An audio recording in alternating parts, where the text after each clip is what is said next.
Derrière son image d'animatrice un peu gaffeuse et tête en l'air, Anne-Elisabeth Lemoine est avant tout une maman comblée et épanouie. Cependant, la présentatrice met un point d'honneur à garder sa vie privée sous clé.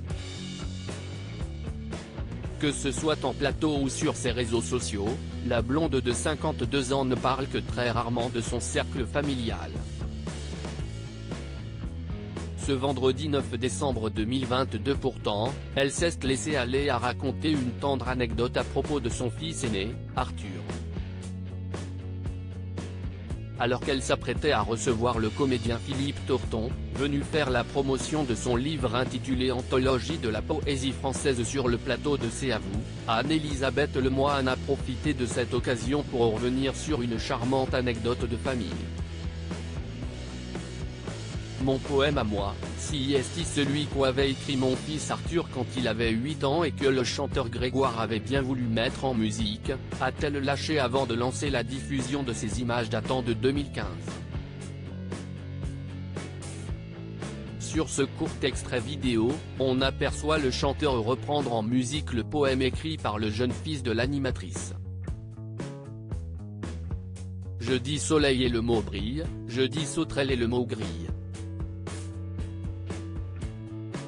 Je dis pourquoi car je ne sais pas qu'il y a un endroit qui n'est rien que pour moi.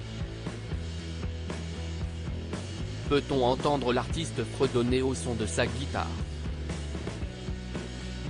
Très émue, l'animatrice a quant à elle, les larmes aux yeux.